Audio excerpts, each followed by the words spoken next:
tetap tersenyum dikala ku lemah, sebab Tuhan besertaku. Dia angkat hidupku dari lumpur dosa, pulihkan dan sembuhkanku. Ku percaya mujizat-Mu pasti terjadi, sebab tiada yang tak mungkin bagi-Mu. Ku percaya mujizat-Mu pasti terjadi. Engkau Tuhan tepati janji-Mu.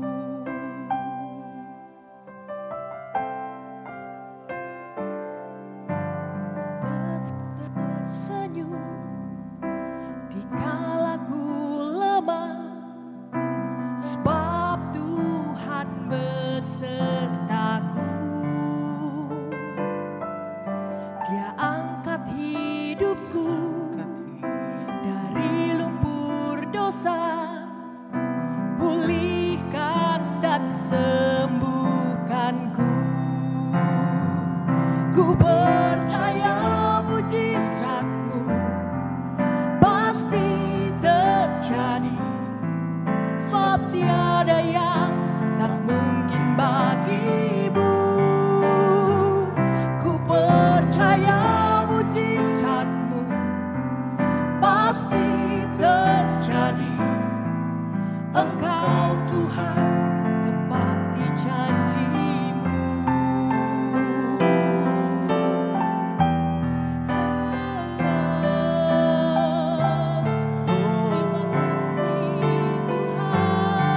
Terima kasih Tuhan. Kau Allah yang selalu setia, Tepati janji-Mu mengingkari Tuhan. janji-Mu Tuhan. Terima kasih. Kami percaya mujizat-Mu masih terjadi, masih terjadi.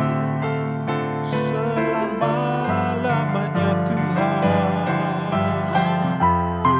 Haleluya. Haleluya, haleluya.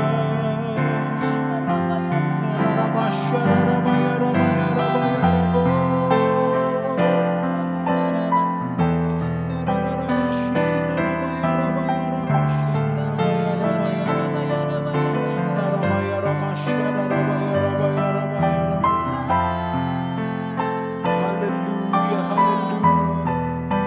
Oh, mujizat-Mu pasti terjadi Tuhan. Yesus, Ku percaya mujizat-Mu pasti terjadi, sebab tiada yang tak mungkin bagi-Mu. Ku percaya mujizat-Mu pasti terjadi. Engkau Tuhan tepati janji-Mu. Engkau Tuhan Tepati janji-Mu.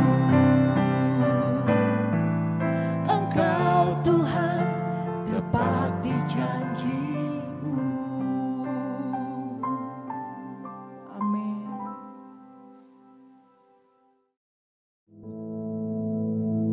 Our Father, which art in heaven, hallowed be thy name.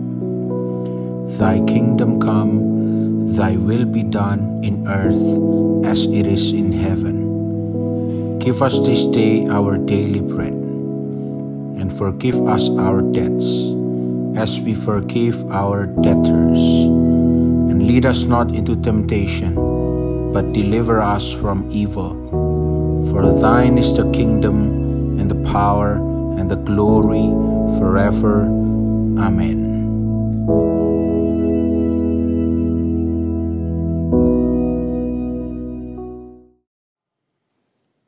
Haleluya, puji nama Tuhan, saudara sekalian. Allah yang kita kenal dalam nama Yesus adalah Allah yang ajaib.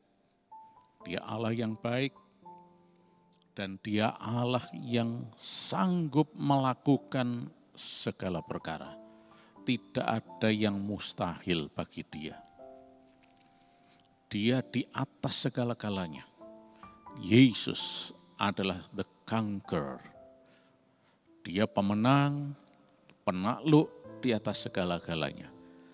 Memang kita lihat ternyata ada musuh yang jahat. Namanya iblis. Oleh karena itu jangan pernah beri kesempatan kepada iblis.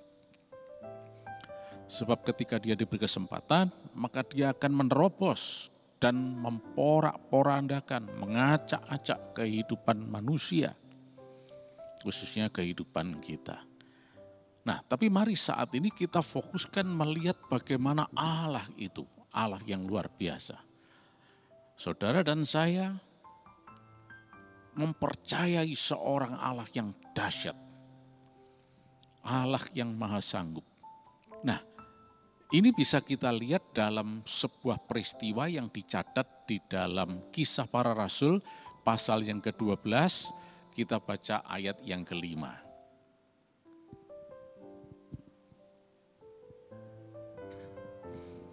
Dikatakan demikian, demikianlah Petrus ditahan di dalam penjara, tetapi jemaat dengan tekun mendoakannya kepada Allah. Nah, sampai di sini dulu aja pembacaan kita, ya. Di sini ada dua hal penting. Yang pertama, kata penjara. Dan yang dipenjara adalah Petrus. Dan yang kedua adalah ada jemaat yang tekun mendoakan, berdoa. Memang ini sebetulnya kelihatannya seperti tidak berhubungan, tetapi ternyata ini sangat erat kaitannya. Baik kita bicarakan yang pertama dulu. Dicatat di sana bahwa Petrus ditahan di dalam penjara. Nah, apa dan mengapa? Mari kita baca selanjutnya di dalam ayat yang ke-6. Pada malam sebelum Herodes hendak menghadapkannya kepada orang banyak, Petrus tidur di antara dua orang prajurit terbelenggu dengan dua rantai. Selain itu, prajurit-prajurit pengawal sedang berkawal di muka pintu. Nah, sampai sini dulu. Di sini kita lihat kondisi Petrus pada saat itu. Diceritakan bagaimana dia sudah nggak bisa kemana-mana, tidak bisa bahkan mungkin untuk bergerak saja, itu sangat terbatas. Karena dikatakan di situ dibelenggu dengan dua rantai. Dan kemudian Petrus di antara dua prajurit. Nah, jadi dia sangat terbatas. Dia tidak bisa kemana-mana sama sekali. Tambah lagi, dikatakan ada petugas yang berjaga-jaga. Ya, tentunya prajurit yang ada di kanan kiri Petrus, ini tentunya juga ya bisa dikatakan berjaga-jaga juga. Tapi sekalipun mungkin mereka mengantuk dan sebagainya, toh Petrus juga tidak bisa berbuat apa-apa. Ya, jadi ini kondisi yang dialami oleh Petrus. Dan ternyata yang memenjarakan Petrus ini adalah Herodes. Nah, kita lihat dulu mengapa Herodes ini sampai demikian. Kita mundur ayat yang ke-4 dulu, ya. Setelah Petrus ditangkap, Herodes menyuruh memenjarakannya di bawah penjagaan 4 regu, masing-masing terdiri dari 4 prajurit. Maksudnya ialah supaya sehabis Paskah ia menghadapkannya ke depan orang banyak. Nah, kita mundur lagi ayat yang ketiga. Ternyata di sini, ya, sebelum kita baca ayat 3 ini, saya jelaskan sedikit. Jadi tadi Herodes yang memenjarakan Petrus sedemikian ketatnya, dijaga dengan begitu ketat. Dan ini dilakukan oleh Herodes sebelum Petrus dihadapkan ke orang banyak. Untuk apa? Coba kita lihat ayat 3 sekarang. Ketika ia melihat bahwa hal itu menyenangkan hati orang Yahudi, ia melanjutkan perbuatannya itu dan menyuruh menahan Petrus. Waktu itu hari raya roti tidak beragi. Nah, rupanya ini jatuh pada yang disebut Peskah. Kita tahu setelah Peskah ada hari raya, roti tidak beragi selama seminggu, ya 7 hari, dan maksud Herodes setelah hari raya itu nanti maka dia akan memamerkan Petrus. Dikatakan untuk menyenangkan hati orang Yahudi. Ya. Nah, coba kita mundur lagi. Ayat yang kedua sekarang. Apa yang dilakukan oleh Herodes ini? Ia menyuruh membunuh Yakobus, saudara Yohanes, dengan pedang. Kira-kira pada waktu itu Raja Herodes mulai bertindak dengan keras terhadap beberapa orang dari jemaat. Nah, sampai di sini pembacaan kita. Jadi jelas ternyata Herodes ini seorang tiran yang tidak takut akan hukum dan dia pasti kalau ditanya ini keadilannya di mana? Berdasarkan hukum apa ini? Petrus ditahan dan juga tadi Yakobus, saudara Yohanes dibunuh dengan pedang dan sebagainya. Herodes mungkin akan menjawab gini, hukum itu adalah saya. Nah, jadi ini adalah perbuatan sewenang-wenang. Petrus tidak melanggar aturan, tidak melakukan hal-hal yang melanggar hukum dan sebagainya. Tapi karena Herodes overaction saja. Dia kepingin supaya orang-orang Yahudi ya bersuka cita. Dia ingin menyenangkan orang-orang Yahudi yang kita tahu pada saat itu ada kelompok orang-orang Yahudi sangat membenci orang yang percaya Yesus. Peristiwa ini terjadi setelah Yesus naik ke sorga. Dan para rasul yaitu Petrus dan yang lain-lain itu melayani dengan karunia-karunia dan kuasa urapan Roh Kudus. Nah, mereka tidak suka akan hal ini. Mereka memberitakan Injil tentang Yesus, Injil keselamatan dan seterusnya. Nah, mulai ditangkapi, disiksa, dianiaya, dibunuh dan sebagainya. Di antaranya ini adalah Petrus. Nah, kita kembali sekarang apa yang dialami oleh Petrus. Dia sangat menderita sebetulnya karena dibelenggu seperti itu. Tetapi Tuhan Yesusnya Petrus itu adalah Allah yang hidup. Yang disembah oleh Petrus itu bukan Allah yang mati. Yang diberitakan oleh Petrus bukan Yesus yang mati, tapi Yesus yang hidup dan berkuasa. Tuhan di atas segala Tuhan. Begitu juga Yesus yang sama yang saudara dan saya sembah. Itu adalah Allah yang hidup, Allah yang berkuasa. Dan bagi dia tidak ada perkara yang mustahil. Nah, mari sekarang kita lihat apa yang terjadi dengan Petrus di dalam penjara ini. Ya. Ayat 7 sekarang. Kita baca, dikatakan tiba-tiba berdirilah seorang malaikat Tuhan dekat Petrus. Dan cahaya bersinar dalam ruang itu. Malaikat itu menepuk Petrus untuk membangunkannya. Katanya, bangunlah segera.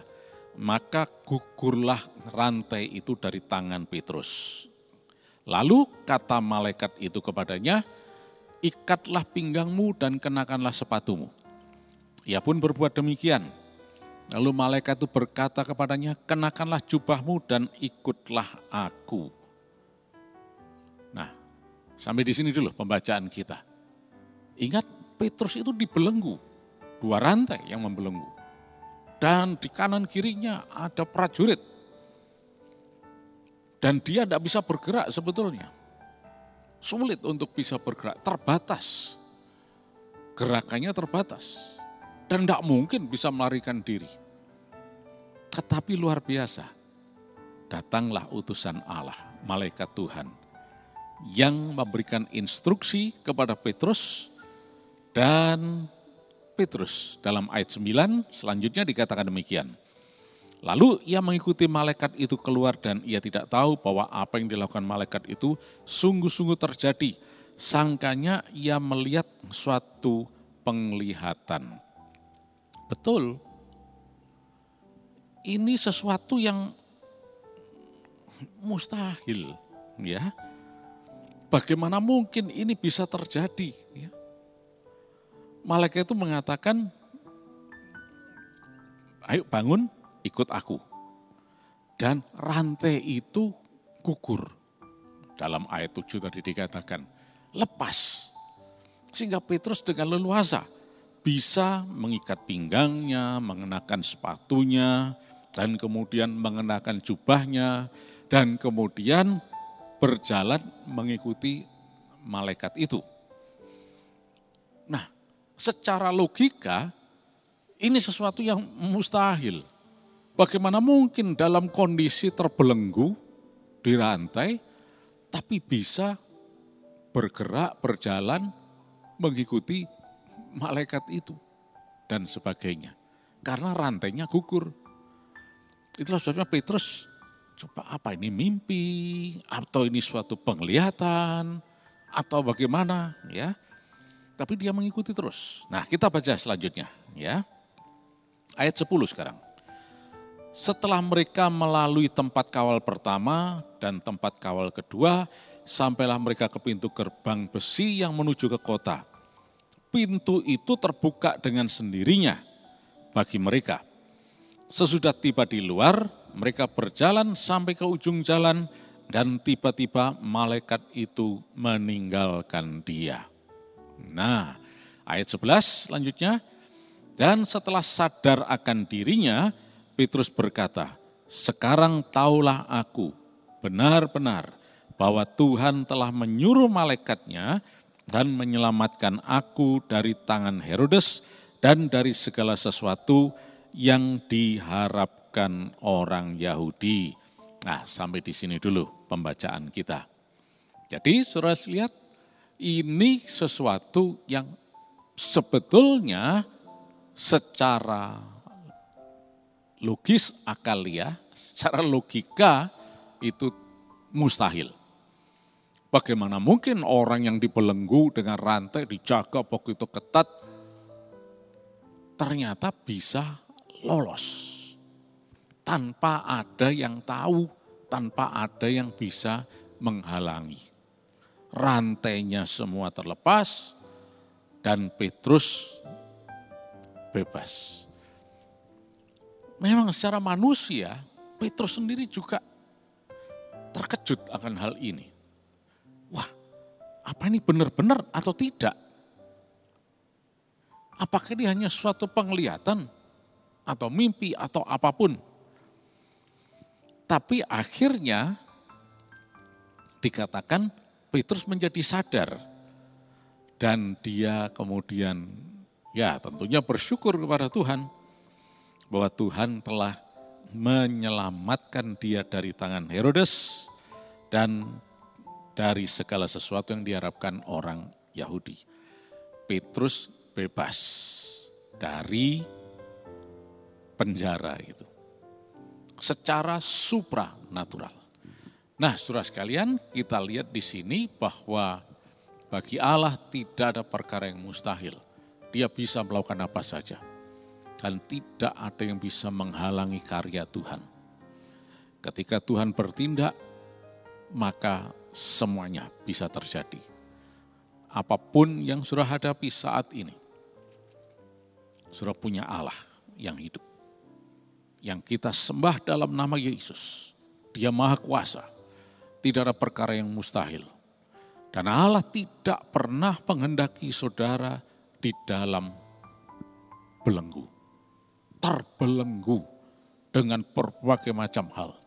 Dengan keadaan yang sulit dan sebagainya. Allah adalah pembebas. Allah adalah Allah yang baik. Allah adalah penyelamat. Malaikatnya diutus untuk membebaskan dan terbuktilah di sini. Petrus bebas. Sekalipun secara manusia sempat syok dalam hal ini. Wah, mana mungkin ini bisa terjadi. Tapi betul terjadi memang. Ini kuasa Tuhan. Puji nama Tuhan. Saudara dan saya mengabdi kepada Allah yang Maha Kuasa. Oleh karena itu jangan pernah berkecil hati, jangan pernah khawatir, takut dan gentar. Mujizat pasti terjadi dalam hidup saudara. Kemenangan besar pasti terjadi dalam hidup saudara. Tetap percaya kepada Yesus. Petrus yang mengalami kondisi seperti ini aja bisa secara supranatural dibebaskan. Maka Allah yang sama juga sanggup membebaskan kita. Berikutnya, mungkin dalam hal ini muncul tanda tanya. Wah, ini kan Allah ini bertindak seolah-olah melawan hukum. Ya, orang yang dipenjara itu adalah tentunya di bawah kekuatan hukum. Sehingga orang ini sudah tidak leluasa lagi. Nah, kalau Tuhan melakukan ini, bukankah Tuhan itu melawan hukum yang ada? Apakah bukankah ini seolah-olah Tuhan itu mentang-mentang berkuasa, ya seenaknya main, ya tidak peduli hukum, dan seterusnya. Nah, saudara sekalian, peristiwa ini sebetulnya tidak ada hubungannya dengan hukum dan seterusnya. Karena apa? Yang kita lihat ini adalah tirani dari Herodes. Dan ini bukan keadilan. Kalau kita berbicara mengenai keadilan, misalnya Petrus melakukan suatu tindak kriminal dan kemudian dia dilepaskan oleh Tuhan padahal dia seharusnya diperlakukan setimpal dengan apa yang dia perbuat sebagai hukuman. Nah, ini ceritanya lain. Tetapi di sini kita lihat, sudah kita baca tadi, ini adalah ulahnya Herodes. Dan dia bertindak di luar jalur keadilan sama sekali. Oleh karena itu, mari pertanyaan seperti ini tidak perlu lagi kita hiraukan.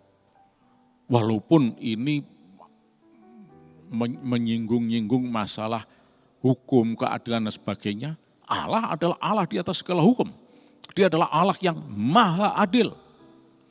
Dunia seringkali tidak adil. Tapi Allah adalah Allah yang adil. Dan Allah bukan pelanggar hukum. Kita lihat tadi dikatakan dalam ayat yang ke-11 bagian akhir ini, bagaimana Tuhan menyuruh malaikatnya menyelamatkan Petrus dari tangan Herodes dan orang Yahudi yang membenci mereka, ya, membenci dia. Jadi ini berbicara mengenai keselamatan. Tuhan menyelamatkan Petrus. Ini tidak berbicara mengenai, wah, hukum kok dipermainkan dan seterusnya, mentang-mentang Allah itu maha kuasa dan sebagainya. Sama sekali tidak. Allah tetap Allah yang maha adil. Dia adalah Allah di atas segala hukum. Justru hukum dunia ini yang kita lihat penuh dengan segala ketidakadilan. Buktinya Herodes ini. Dia coba berada di balik hukum untuk memuaskan keinginannya. Ini sesuatu yang tidak adil. Tapi untung ada Tuhan yang berkuasa. Yang menyelamatkan Petrus. Nah, saudara sekalian, dalam hal ini kita lihat bahwa Allah itu luar biasa. Allah yang kita kenal dalam nama Yesus. Allah yang maha sanggup. Tidak ada yang mustahil bagi Dia. Pegang ini, imani ini, dan lihat sepanjang hari ini.